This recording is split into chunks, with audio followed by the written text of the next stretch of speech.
दोस्तों, मार्वल की film Spiderman brand new day की कहानी वहीं से शुरू होती है जहां नो वे होम खत्म हुई थी।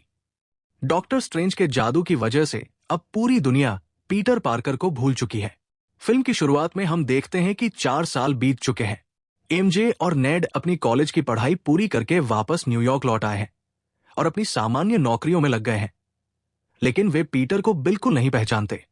पीटर आज भी उस पुरानी चिट्ठी को संभाल कर कॉफी कप में रखे हुए है जो उसने एमजे को देने के लिए लिखी थी, पर उसने कभी दी नहीं। पीटर अब पूरी तरह से अकेला है और उसका पूरा ध्यान सिर्फ और सिर्फ न्यूयॉर्क की जनता की रक्षा करने पर है। लेकिन कहानी में ट्विस्ट तब आता है जब पीटर के शरीर में कुछ अजीब और खतरनाक बदलाव होने लगते हैं।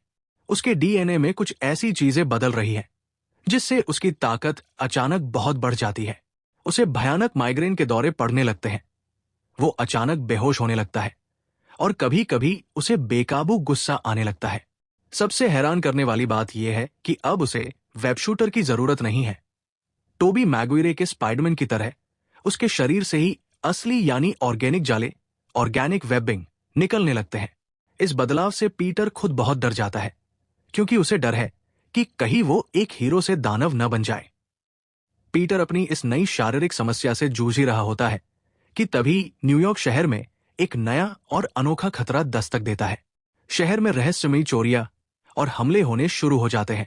अजीब बात यह है कि ये हमले कोई आम विलेन नहीं कर रहा, बल्कि शहर के सीधे साधे आम नागरिक अचानक पागल होकर एक सरकारी संस्था डैमेज कंट्रोल की बिल्डिंग्स और गाड़ियों पर हमला कर रहे हैं। स्पाइडरमैन जब इन मामलों की जांच शुरू करता है तो उसे पता चलता है कि कोई ऐसी छिपी हुई ताकत है जो लोगों के दिमाग पर पूरी तरह कब्जा कर लेती है, यानी उन्हें माइंड पोजेस कर लेती है। ये विलेन एक दिमाग से दूसरे दिमाग में छलांग लगा सकता है, यानी पीटर अब किसी पर भी भरोसा नहीं कर सकता। सामने खड़ा कोई भी अनजान व्यक्ति या उसका दोस्त अचानक उस पर हमला कर सकता है। इसी बीच डैमेज कंट्रोल का मुखिया, जिसका नाम विलियम मेजर है, मीडिया में स्पाइडरमैन के खिलाफ जहर उगलना शुरू कर देता है और इस पूरे फसाद की वजह स्पाइडरमैन को बताने लगता है। अपनी शक्तियों को काबू में करने और इस माइंड कंट्रोल वाले विलेन को रोकने के लिए पीटर को मदद की जरूरत पड़ती है।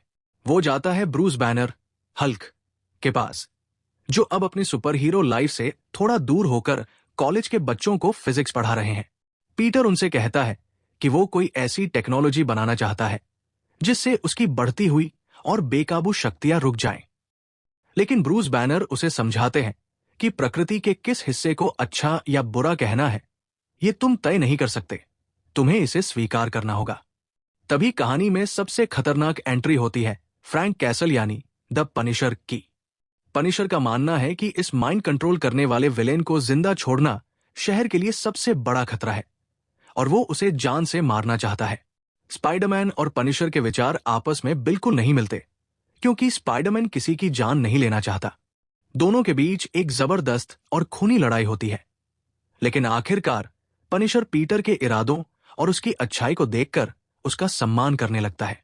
पनिशर पीटर को सलाह देता है कि अपने चेहरे को इस नकाब के पीछे मत छुपाओ। जो तुम महसूस करते हो उसे खुलकर जीना सीखो। कहानी अब एक बहुत ही इमोशनल मोड़ पर आती है। पीटर चुपके से एमजे से मिलता है और पुरानी बातों के लिए अफसोस जताता है। एमजे को पीटर की बातें अजीब तो लगती है क्योंकि उसकी याददाश्त जा चुकी है, लेकिन वो पीटर से कहती है कि तुम एक बहुत अच्छे इंसान हो जो शायद इस वक्त किसी बड़े बदलाव से गुजर रहा है। लेकिन तभी वो खौफनाक विलेन एमजे के दिमाग पर कब्जा कर लेता है। वो विलेन एमजे के शरीर का इस्तेमाल करके उसे एक ऊंची इमारत की छत से नीचे गिरा देता है। स्पाइडरमैन किसी तरह हवा में छलांग लगाकर एमजे की जान बचाता है। वो एमजे की सुरक्षा के लिए उसे पनिशर के खुफिया ठिकाने पर ले जाता है। वहां पनिशर के हाईटेक टूल्स की मदद से एक बहुत बड़ा खुलासा होता है। इस पूरी तबाही के पीछे कोई और नहीं बल्कि गांग्रे नाम की एक म्यूटेंट लड़की है।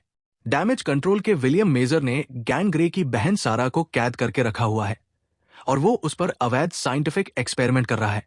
गैंग्रे अपनी बहन को छुड़ाने के लिए और वीमैक्स नाम की एक चीज को हासिल करने के लिए डैमेज कंट्रोल पर हमले करवा रही थी। यह मेजर बहुत चालाकी से स्पाइडरमैन को बेवकूफ बनाकर गैंग्रे को पकड़ने के लिए इस्तेमाल कर रहा होता है। अब फिल्म अपने सबसे बड़े और आखिरी मुकाबले यानी क्लाइमेक्स की तरफ बढ़ती है। पीटर को समझ आ जाता है कि गैन ग्रे असल में बुरी नहीं है, बल्कि वो अपनी बहन के लिए लड़ रही है और विलियम मेजर असली विलेन है। लेकिन गैन ग्रे गुस्से में बेकाबू हो चुकी होती है। वो अपनी सबसे खतरनाक चाल चलती है।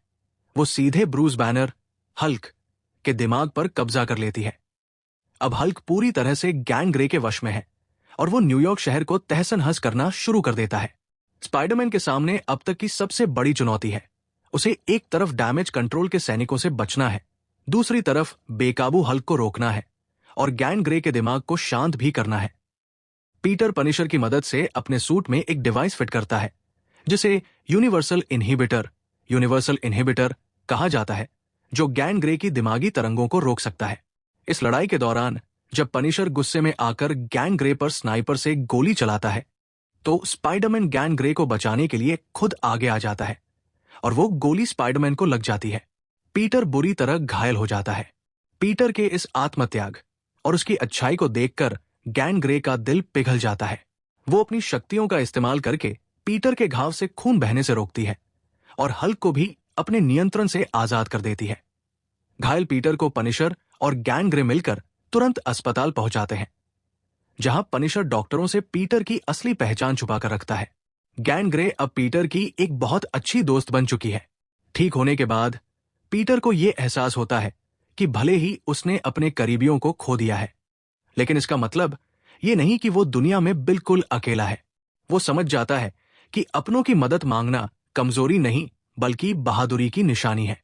फिल्म के अंत में पीटर अपने नए रूप और अपनी बदली हुई जैविक ऑर्गेनिक शक्तियों को पूरी तरह स्वीकार कर लेता है और एक बार फिर मुस्कुराते हुए न्यूयॉर्क की इमारतों के बीच झूल पड़ता है। अब बात करते हैं सबसे जरूरी हिस्से यानी पोस्ट क्रेडिट सीन की।